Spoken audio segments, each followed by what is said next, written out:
dreamt it. And 5 years ago, it became a reality. A one-of-a-kind educational program created to inspire and train the next generation of media leaders in Hispanic media. Telemundo Academy. Telemundo Academy teaches young people and exposes them to all of the different opportunities and functions within entertainment and journalism. The program was launched in 2018 with 2 participating schools. Just 5 years later, it has expanded throughout the U.S., and it's now being offered in 18 schools and universities. So far, more than 600 students are proud graduates from Telemundo Academy, and there are many more on their way. When you have that kind of exposure to real-world examples, they're gaining a lot of knowledge and a lot of skills that perhaps they wouldn't have gotten otherwise. The program's reach goes far beyond the classroom.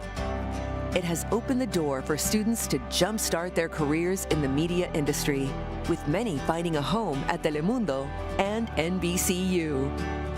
We have a commitment to the future generations that are scheduled to run our industry. And since 2019, thanks to our participation with the College Board, Latino students have received $100,000 a year in scholarships.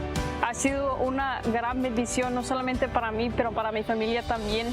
For us, 5 years is only the beginning. We are committed to developing young Latino talent. Telemundo Academy, it's fun, exciting, and you get real-world experiences. Here, they have a program to learn, to create, and to dream big. The future leaders of the media start here. Telemundo Academy.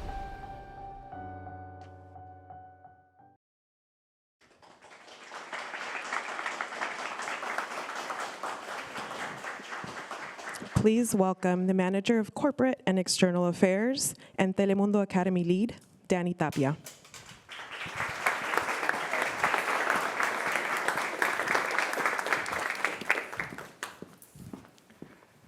Wow, good morning, everyone. Good morning. Welcome to Studio A. We're live in the epicenter of the Hispanic media world, Telemundo Center. I know some of you have been here before. For those that have been, welcome back. Those that haven't, welcome for the first time. I know you all got to see a little bit of Studio L and all the amazing technology that we're working on with Unreal Engine. Don't worry, you're going to see the rest of Telemundo Center after we conclude our panel today. We've had an amazing semester with you all. I think we've done more with Telemundo Academy high school cohort than we have in any years past. You've heard from our regularly scheduled sessions with Joaquin Duro, Senior Vice President of Digital, Leticia Herrera, Vice President of News, and Adriana Nunez-Cox, who is our Manager of Publicity. But also we've done some additional engagements with you all. We did in December, Martin Fletcher, the photojournalist exhibit here in Telemundo Center. Did anybody attend that's here? Okay, we have a few. It was a standing room only, thanks to you all. We did the NBCU Next Level Summit a few weeks ago. I know Slam isn't here, but shout out to Slam who's watching live on Microsoft Teams. It was the biggest school turnout that NBCU Academy Next Level Summit had in the live sessions. So big shout out to them. It was over 100 students in the gymnasium. Thank you, Jason, for making that happen. Every time I have a crazy idea, I send it to Jason, and he makes it happen somehow. Whether it's a day or a week, he pulls it off. So thank you, Jason. And then, yeah. And then just yesterday, we had a very special session with the director and the producer of The Long Game. Did anybody catch that already? If you haven't, you'll be getting a video recording. It's NBC Universal's latest film about a Hispanic golf team in Texas, in a small town in Texas in the 1950s, that went on to win their state championship back when Hispanics and Latinos weren't really playing golf in the state. So they had to face a lot of prejudice and adversity, and they overcame that. So it's a wonderful story. I recommend you watch it. It's actually available now for rent, for digital rent, and you can watch it on Apple TV, Amazon, and all the other applications. So we have an amazing program for you today. We always save the last session for our amazing talent that you get to see on camera. We have 2 amazing young journalists who are really making a name for themselves here in Telemundo, and you're going to learn more about them and how they got to where they are now. They're going to provide some tips And I hope that you all came with some amazing questions because they're eager to answer as many questions as we can as time allows. So without any further ado, I'd like to introduce our first speaker. Arleti Gonzalez Chile is an Emmy Award-winning national TV correspondent for our morning show Hoy Día. Her television journey began in 2016 as a multimedia journalist for Telemundo Arizona. After 3 years in Phoenix, she moved to Houston, where she anchored the news there as well. Arleti studied journalism in Syracuse University. She's going to talk a little bit about that. And she was born in Cuba, and she moved to the U.S. when she was 13 years old. And she's from Miami, Florida, so we have a Miami native here. I believe she went to Braddock. She's going to correct me later on. So Arleti, please welcome to the stage.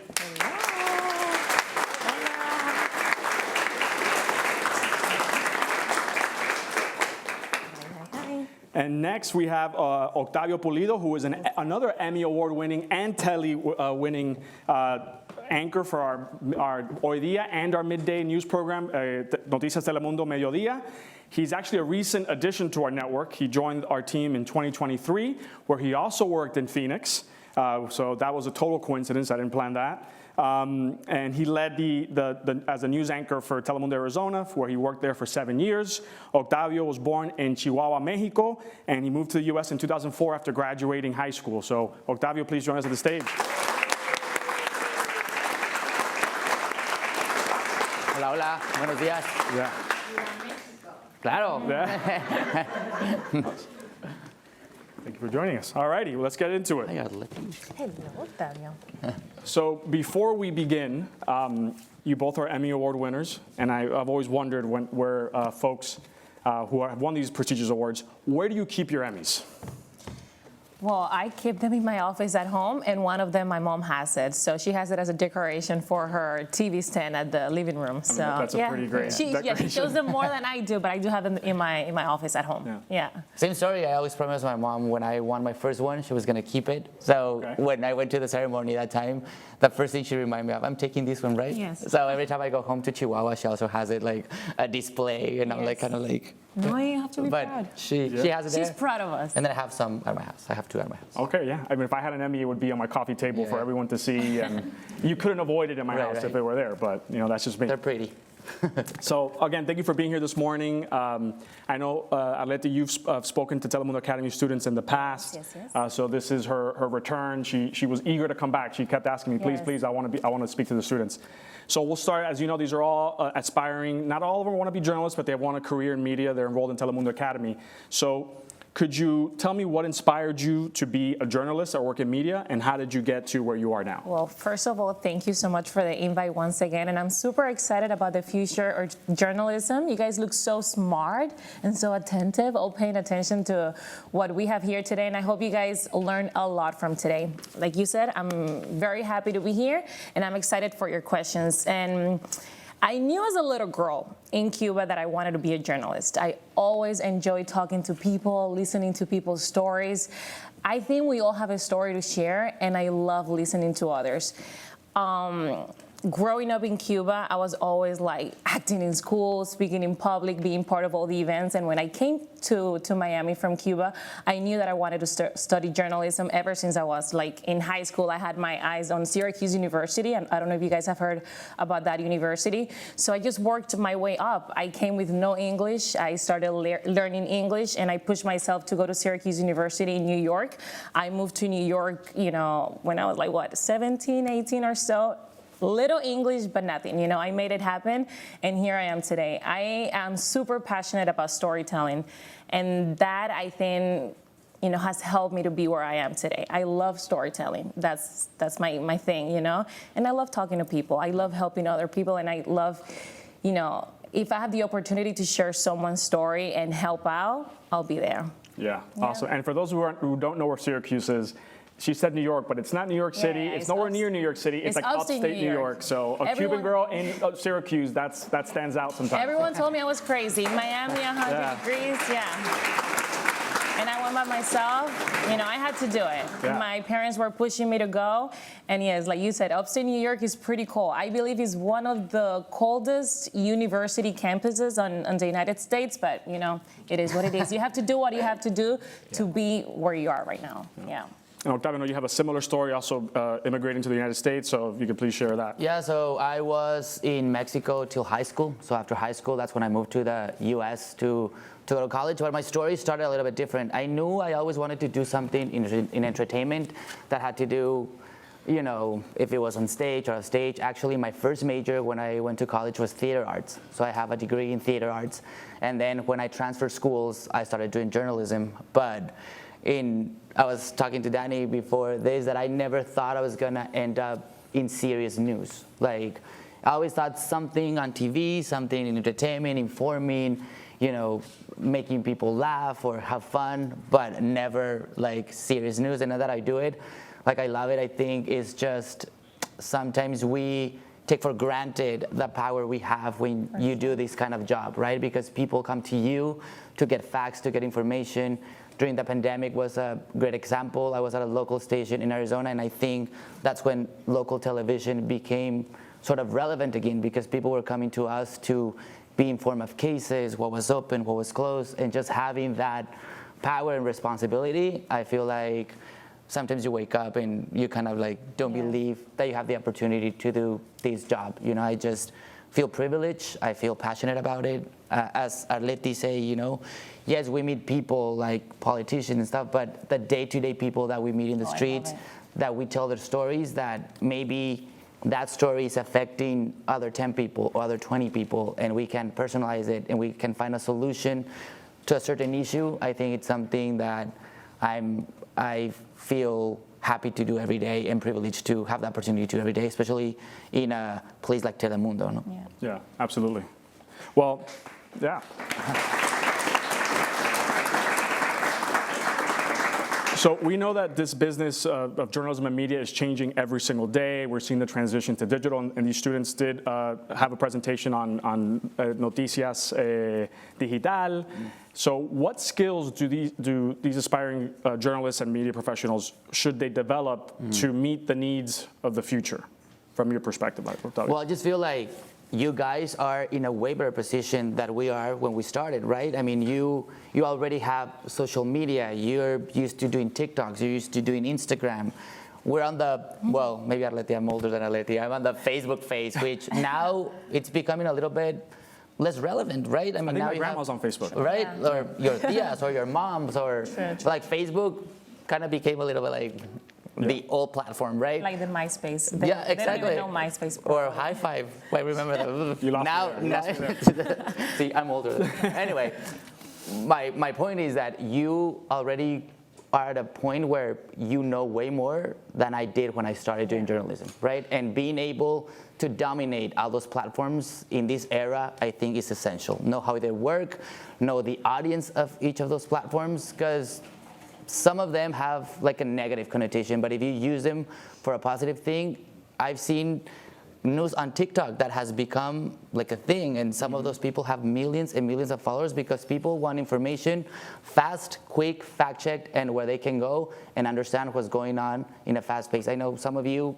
if you're not interested in 15 seconds of video, you swipe, right?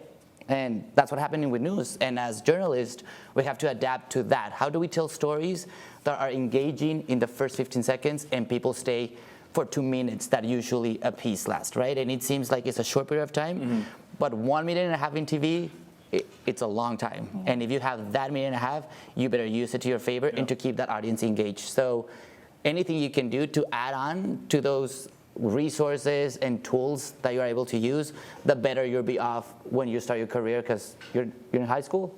So let's say like in what, 6-8 years? About? 4 or even before. Maybe before, 6-8 years. I agree 100% with what you said. I don't think I have anything else to add. But yeah, just so you guys can know the impact social media has, I think some videos on TikTok have way more viewers than a national newscast, you know? That's how powerful social media is. And like Octavio said, you guys are way ahead, you know? You guys know how to work all this social media, so just take that to your advantage, you know? I think Octavio absolutely said everything I thought. Thank you, Octavio. Well, speaking of social media and TikTok and the rise of the popularity, with that also comes a lot of fake news. a lot of maybe misinformation, disinformation. Could you talk about how you as a journalist kind of navigate those waters, and how do you ensure that what you're saying on air is the truth? And then also, what tools do we offer at Telemundo to help our viewers differentiate from the two? To me, it's insane. I think we're fighting the biggest war with misinformation. We have so many people, I have so many people coming up to me with literally like fake news that I know is fake news. I'm like, why do you guys believe everything you guys see on social media? To me, it's crazy. And I think it's very important for us to go to sources that you know are legit, that you know are working for their information. The best example is Telemundo. Every time someone tells me some crazy news out there in the world, I always go to Telemundo to fact check. And as well as I go to Telemundo, I go to other sources, that I believe are doing their homework when it comes to fact checking. And, before doing a story, I'm now in entertainment, but I used to do news for 6-7 years. We always have to look to our sources, talk to them, verify information, make sure that what we're putting out there is the right information. We have a huge responsibility, and I would hate to have a story with misinformation. And if I don't know something, I won't put it out there. Yeah. And I think we can also be real. We have not confirmed this. Sometimes we do that when we do a story when we have not confirmed the fact. We can say that we are honest to our audience. We have not been able to confirm this information, even though CNN or Fox is reporting on it. And, it's our job, because it's not only who we represent, Telemundo, but it's also our job. We represent ourselves, and we want to make sure our image is also protected. Yeah, at the end of the day, when you decide to do a career in journalism, you have to have in mind that you yourself become a brand as an individual, but you are also part of a bigger brand that is like Telemundo, right? So in Telemundo, we have different tools, especially now that elections is coming up. We have Telemundo Verifica, Te Verifica, so every single thing we put on air that a politician or a source say, we fact check it, so when it goes on air, and even people can check it on their phones and their apps, they can know that they're getting the right information. Second, we have a very strong legal department here at Telemundo, so every story that every journalist does goes to the legal department to make sure that all the facts are checked and it's able to be on air. Because I feel like credibility is such a big thing, and sometimes we take it for granted, but it can take you 10, 15 years to build a credibility and build your brand, and that can go away in a story. Yeah. So in 2 minutes, all the work you did for years can go out the window. So you have to make sure you're fact checking. You have at least 2 sources that are confirming the information before you put that thing on air. We have Te Verifica, especially, it's an election year, so you're gonna have a lot of propaganda, some sources that are not verified. So just make sure that everything you post, even if it's not your information, but you're reposting it on social media, it's going to be linked to you. And it's going to be linked to whatever you think or what your stand is in an issue.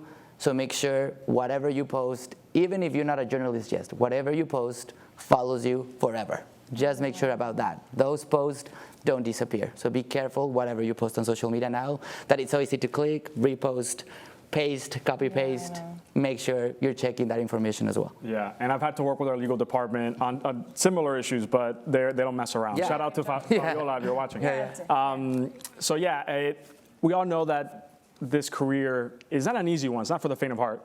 You have to be willing to get up on a dime and go cover something that's breaking news that may have you traveling to downtown Miami or even out of state.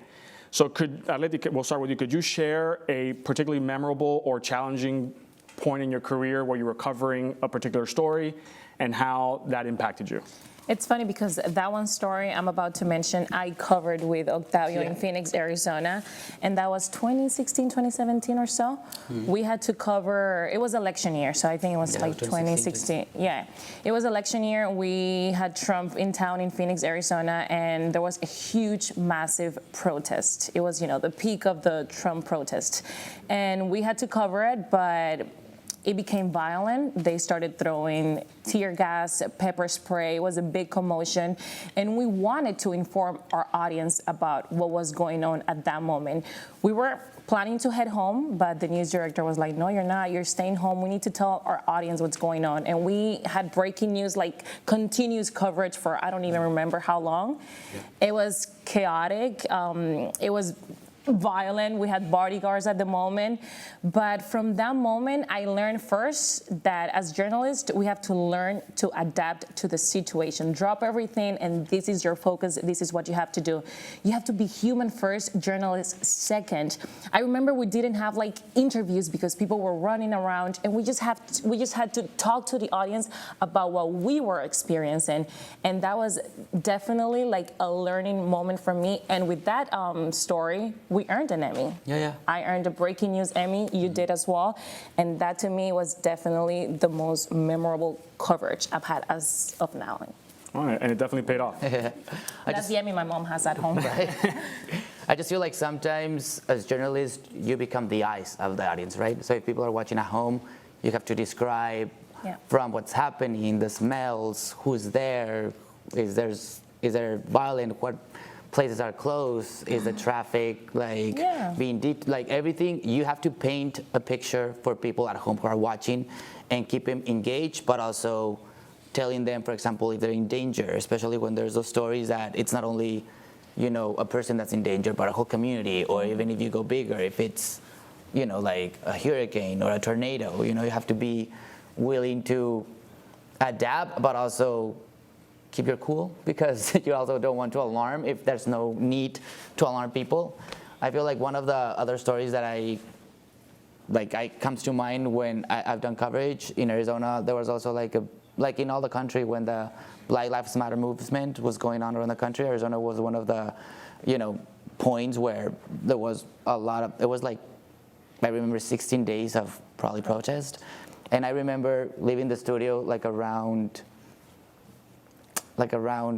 probably at 2, and there's days that I was walking from 2 until midnight covering the story. Wow. And all day covering, and we have security, but it's what makes us. Yeah, but incredible. It's fun. Those are the best. Those are the highlights of our career. Not the situation is fun, but that's where you are this is my responsibility to tell people what's going on. And this is what I'm passionate about, the right? Adrenaline, And that's what keeps you going, Yeah, and now you mentioned the Black Lives Matter movement in Arizona. Arizona seemed to be at the forefront of the news in 2020 with not only with the protests, but also with the Maricopa County. I always joke that there would be children that were born that year that would be called Maricopa because that was on the news over and over again. So there may be a Maricopa running around Arizona somewhere. But an election year. Now Arizona is like Nevada, like a swing state. Yeah. So in this election cycle, Arizona is going to be also national news, I bet. The center of attention. You could say that kind of prepared you to even cover additional news now in the network. So you really cut your teeth there in Arizona. So that's great. It was a good school. Yeah. It is a great school, definitely. So I know I want to leave some time for the students to ask questions. So we'll ask one more, we'll close, and then we'll open it up. And please, if you have any questions, we're going to have some microphone runners in the room.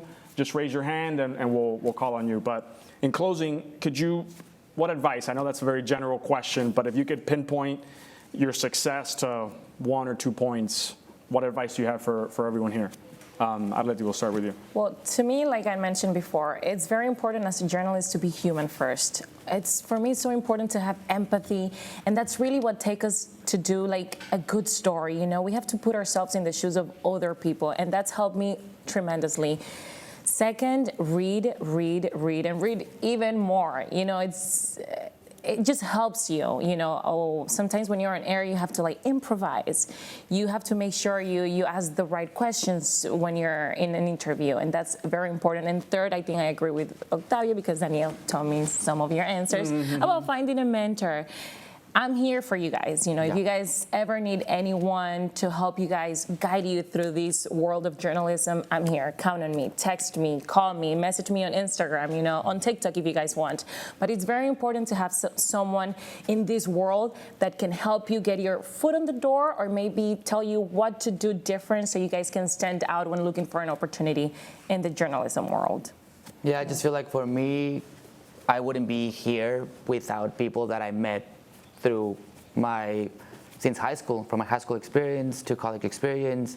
Even my former bosses are still people I can pick up the phone and ask for advice, or they become mentors, because I remember when I entered this industry, I felt like so lost, right? So I went actually as a just graduated from college, I moved to Arizona without a job, and I went to this conference. It was a student conference. It was Arizona Latino Media Association. We put on a student conference for students, but I was like, no, I'm just gonna sneak in, and I literally sneak in. I went to the conference, and that's where I met my former boss. Because I was like, hey, I just graduated, I moved from Texas, I don't have a job. Can I go and shadow like one day at the place where you work? And he's like, sure. And that thing led to another one. I landed my first position as a production assistant, and from there, 12 years later, here we are. So I feel like sometimes is your preparation, which is key, and being informed and being up to date, but also is finding someone that can be honest with you and tell you, this is not that good, you should do this, or this is great, you know, because also sometimes we need encouragement, and I think that pushes you to things that you might not think you are able to do.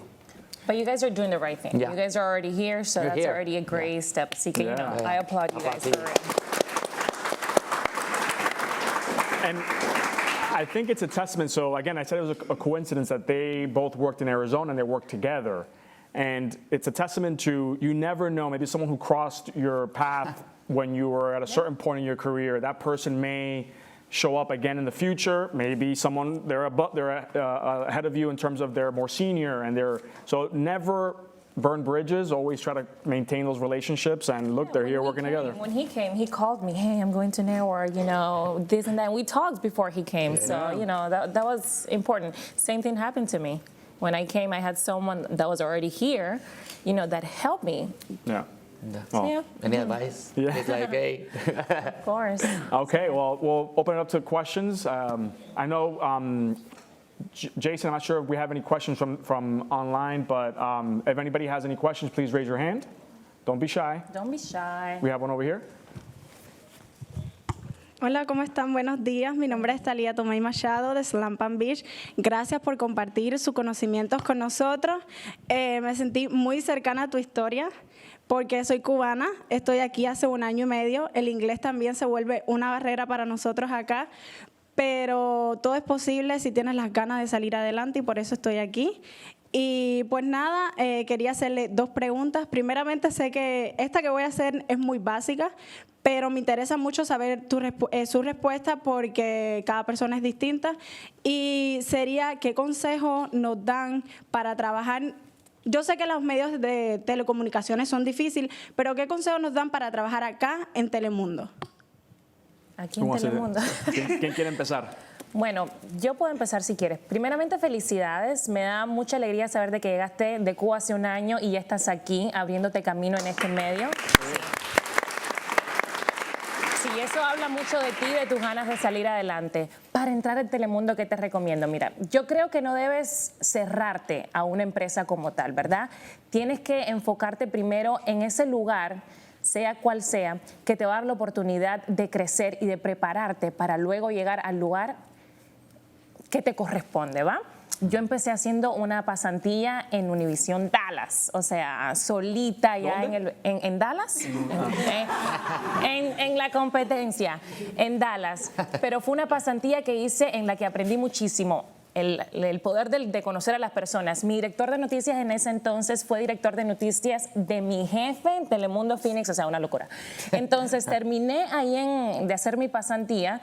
Y mi director de noticias, conocí al director de noticias de Telemundo Phoenix. Mira, Arleti es muy buena como pasante, me dio ese empujoncito.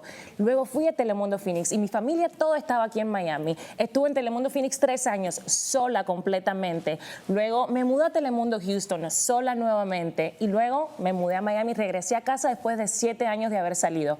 Entonces no creo que debes enfocarte tanto en empezar en Telemundo, en empezar en tal canal, sino en empezar en ese primer espacio que te va a dar la oportunidad de aprender y crecer para prepararte para llegar a la cadena. Claro que sí, lo vas a lograr. Y también quería preguntarle, porque yo sé que trabajar en los medios es una carrera muy sacrificada, y quería cómo hayan el balance entre su familia y el trabajo. Wow. Lo seguimos. Bueno, lo seguimos como que. Mira, yo hace 7 meses me convertí en mamá, ¿verdad? Felicidades. Gracias. Pero antes de mamá siempre me ha gustado encontrar el balance entre el trabajo y la vida personal. Y creo que lo importante es que cuando estés en tu horario de trabajo, enfócate al 100%, darlo todo, trata de terminarlo todo en tus horas de trabajo para que cuando llegues a casa puedas desconectar y puedas enfocarte en lo que también importa, que es la familia. Entonces, nada, el balance es cuando te toca trabajar, trabaja. Y cuando te toca estar en casa, trata de disfrutar ese tiempo plenamente. Sí.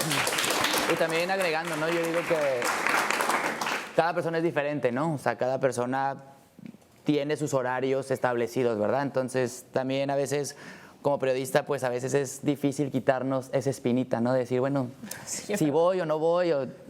Y a veces, o sea, son horarios, pues, pesados, ¿no? Pero después ves el trabajo que haces y el impacto que puedes crear, que hace que todo valga la pena, ¿no? Pero sí, siempre tiene que haber un balance, sobre todo porque es un trabajo donde también pues está muy involucrado las emociones, ¿no? O sea, hay días que ves cosas bonitas, hay días que ves cosas que no son tan bonitas, entonces pues también te tienes que cuidar tú para poder poner un producto al aire que sea bueno y que no afecte, ¿no? Esa visión a la hora de contar tu historia, ¿no? Y en la otra pregunta que le hacías a Arleti, yo digo que en vez de enfocarte dónde puedes lograr llegar, enfócate en tu trabajo, ¿no? Tu trabajo es el que va a hablar por ti, tu historia. If you're a good storyteller, eres un buen storyteller donde sea, ¿no? Exacto. Y eso es lo que se convierte en valioso.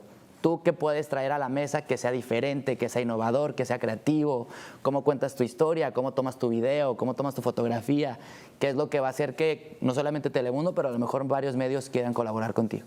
Sí. Ok, muchas gracias y un placer, gracias por compartir sus conocimientos con nosotros y gracias. No, a ti, muchas gracias. I think I saw another hand on this side. Okay, we'll go with this young lady in the red sweater. Hi, good morning. Nice to meet you guys. I wanted to ask, how do you look for stories in our community, and also how do you handle like the pressure of being the ones to report and kind of be able to present the information correctly, but also like with the weight that it has, like being maybe like a heavier story or like a more positive or controversial topic, whatever. Like, how do you find those stories and also like present them? Like, what advice do you have for that? Well, I feel like now with social media, a lot of some of the leads actually come from social media, or that's where you meet people, or if a story becomes viral on a video, you try to find, you know, the people who are on the video or who took the video, and that could be like a good starting point, right? We have an assignment desk also that helps us if we kind of know when the day starts, what are the stories of the day, right? For example, all this week, it's Trump's trial, for example, or the protests that are going on in the universities around the country. So you know those are topics that for sure are going to be in your newscast. So me to prepare as an anchor, I know I have to dominate those topics, and I need to read all I can so I'm able to talk about the topic as if I don't, like it's in my head, it's round. Also, I feel like as a journalist, there's stories that are going to intrigue you more, or you're going to be more passionate about. You know, there's some causes that you're going to be more attached to. So if that's the case, you start finding like a beat, right? If it's like community or social engagement or politics or, I don't know, crime or breaking news, right? But I feel like it's important, especially when you start, to kind of like know about, you're not going to know all about everything, but kind of know a little bit about it. Dominate some points and then work on those that you feel a little weaker at.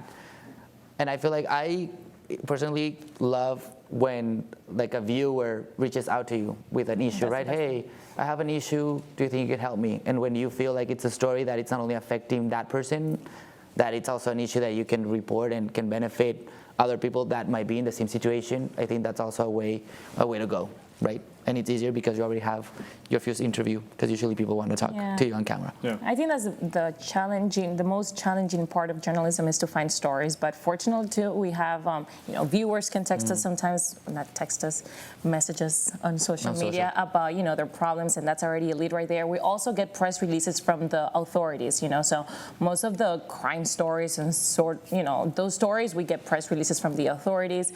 What else? What's another way? Social media for sure. publicist. I mean, now I'm doing more entertainment, so publicist reaches out to us. Hey, we have this story, we have that story, and we kind of like make it happen. Sometimes you find a story walking on the street. Yeah, and you're like, oh, that's interesting. Let me go ask, and it becomes like a story. And it becomes a story. Yeah, that's why it's so important to talk to people and get to know them, because you never know where there's a story. Yeah. Or what they do. Did we answer your question? Yes, thank you so much. Thank you.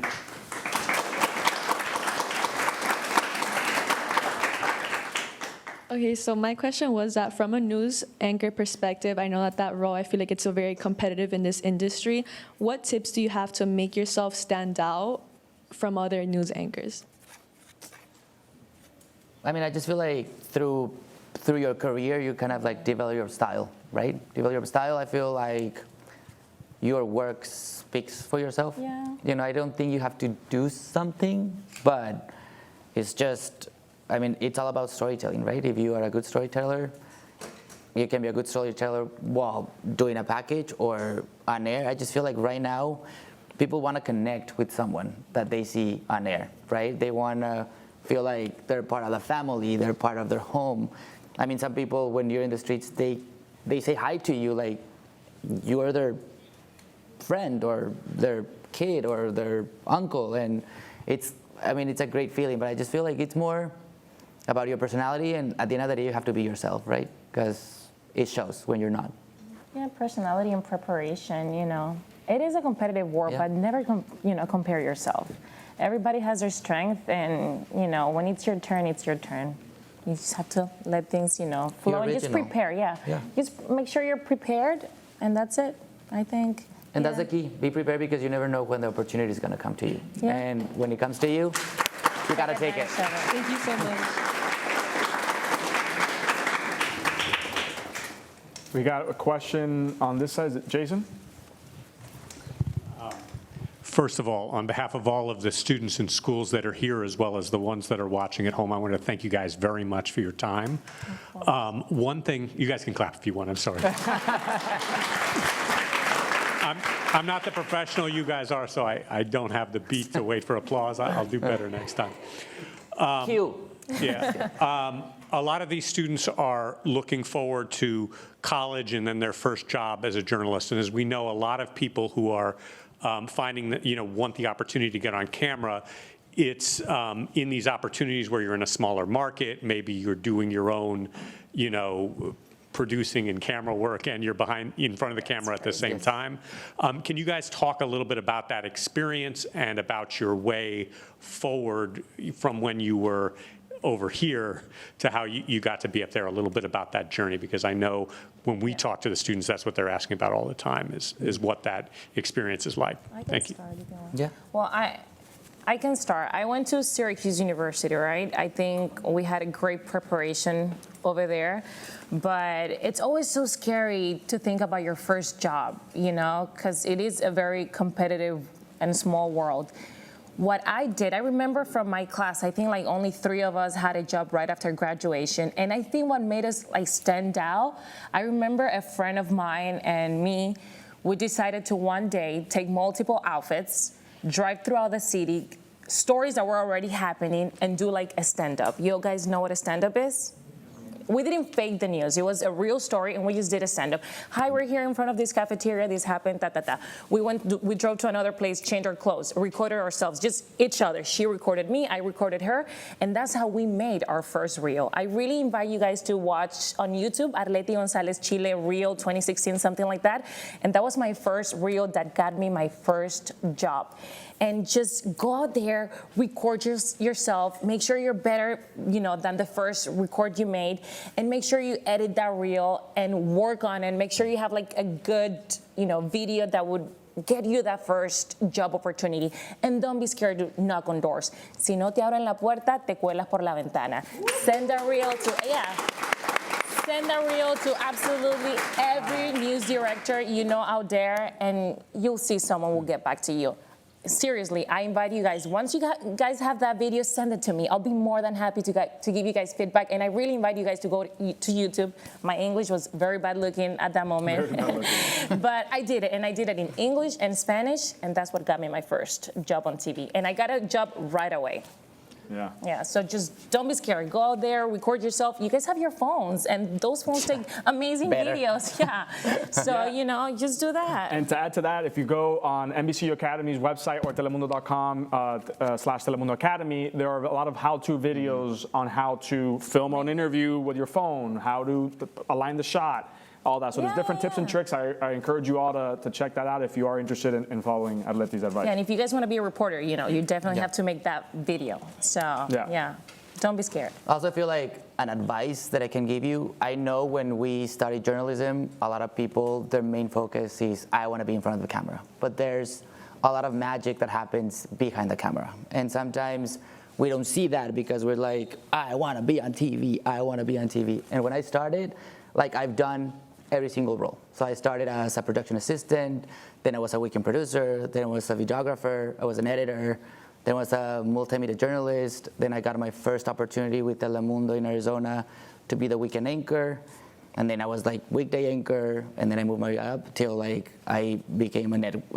network anchor. But I just feel knowing what happens behind is as important as what happens in front of the camera, because if you know both worlds, it's easier to communicate with the production, because without production, you cannot do your job, and without your job, production cannot do theirs. So I feel like it's a team, right? And sometimes we, along the way, forget that. And I just think, and maybe you want to be a reporter and that's on your head, but once you start working in your first job, you might fall in love with production and you want to produce your own show, and you want to do lights, or you want to do sound, or there's so many possibilities that just being in front of the camera. And I feel like everything that takes to put a show on air, it's valuable and it's important. And I think, I mean, without one thing, the other thing cannot work. So think about that. I mean, I started doing theater. I thought I was going to be on stage, and now I'm here. So you never know where life's going to take you. Just be open-minded and,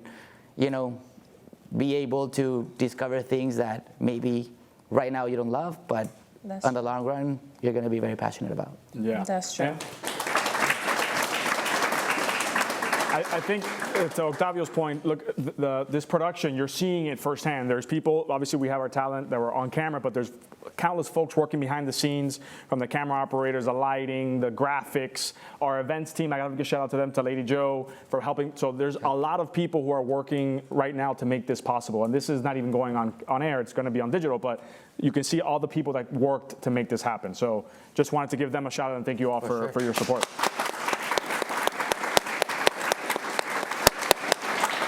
We have 5 minutes left, so we have a time for a couple questions depending on the answers.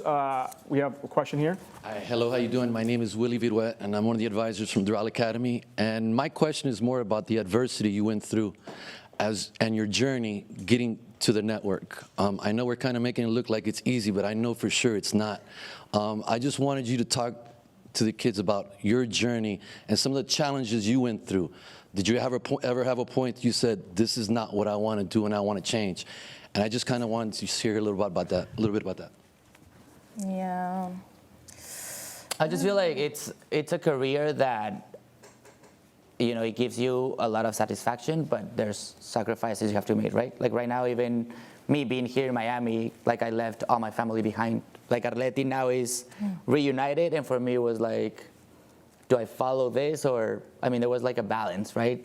It's something that I always envisioned myself doing, but once you get that call, it's like, you put things in the balance, right? Do I go this way? Do I go this way? I mean, I don't regret the decision I made, but it's things that present themselves, and there's a point in life when you have to be like, do I make the jump or not? And here we are. It's a career that, you know, there's many factors around it. You can be very talented, but you have to push through. And it's when it gets harder that you have to be convinced that this is what you want to do and fight for it, right? Because there's a lot of people who want to do this, and for a good reason, because it's a very beautiful career that, you know, you're creating an impact, right?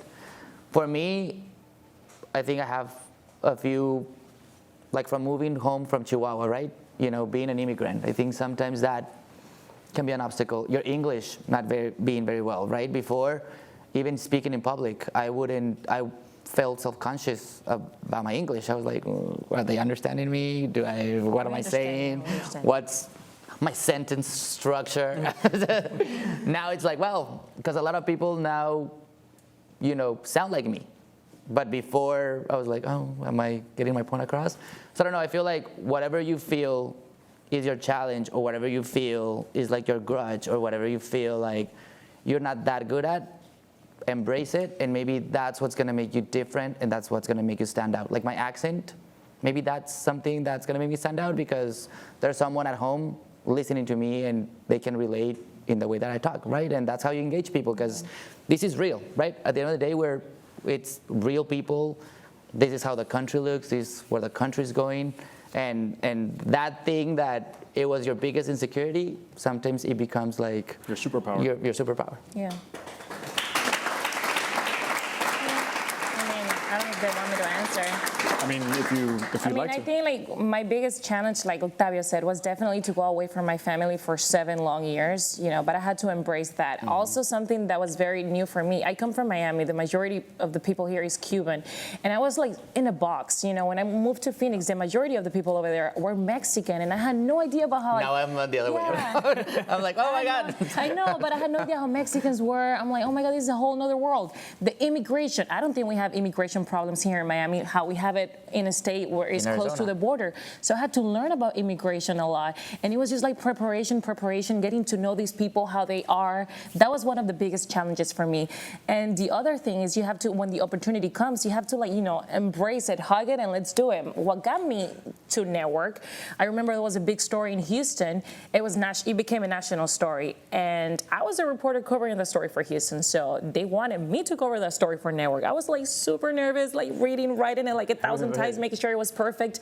But when I had to stand on camera, I make sure I did the story like a network reporter. And that's what got me my job here, So that's all I can say. And I hope, that's helpful for you guys. The opportunity will come when it'll come. Don't rush it. It can take 7 years. It can take 20 years. We have an anchor here, Joanna Suarez. She's excellent. It took her 20 years to be in network, and she's here now rocking it. And just don't rush. Let just things happen when they're supposed to happen,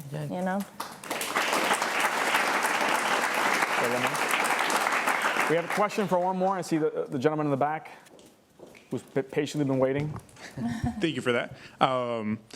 You kind of touched on this already. Public speaking is probably one of the many fears that, especially at high school students, have.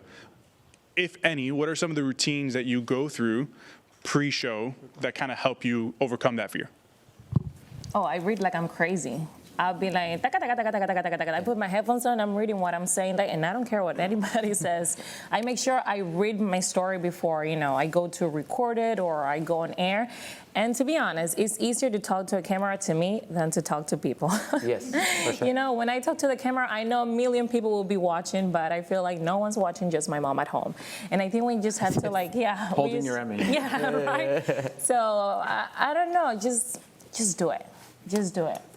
For me, it helps to be able to have like a process to revise scripts, and my colleagues make fun of me because they say that I'm acting, because usually I'm reading, but I'm reading with my hands. With your hands, yeah. Because that's the way I kind of it's like muscle memory. That's the way I can, feel like certain words have different dynamics, or which words are like louder, or, have those fluidity during the speech, because you don't want, and also, you're not going to read the same, like a sad story, then a happy story, then a positive story, then a politics story. So literally I'm in my desk and I look like a crazy person, but I'm just like going it through my head. And I think that's one of the things, and you can never be enough prepared. Yeah. I feel like once you feel confident that you're ready to go, that's when things start falling apart. But I wanted to add, practice makes perfect. Just practice before that moment. And I also have like a quote. I'm all about quotes. I'll say it in Spanish first. Hazlo. Y si tienes miedo, hazlo con miedo. Do it. And if you're scared, do it scared. Once that moment comes and that opportunity comes, even if you're afraid of public speaking, just do it. Practice makes perfect. And the more you do it, the better you'll get at it. Yeah. Yes. And to add to your comments. So I do quite a bit of public speaking as well, and I get nervous before I get on. I was nervous right before I got on stage here, but once you get into it, you kind of loosen up a bit. But I always say this story. My cousin, who is a public speaking coach, he does this for a living. He always says that 75% of people are scared to speak in public, and the other 25% are lying about it. Yeah. So with that, I think that's a good way to end. Before we wrap, where can folks find you? You had mentioned your social media channels. We'll go. You can find me on Facebook. Nobody is on Facebook anymore. Good for you. Arlety Gonzalez Chile. My first name is Arlety. Gonzalez Chile is my last name, but you guys already know I'm Cuban.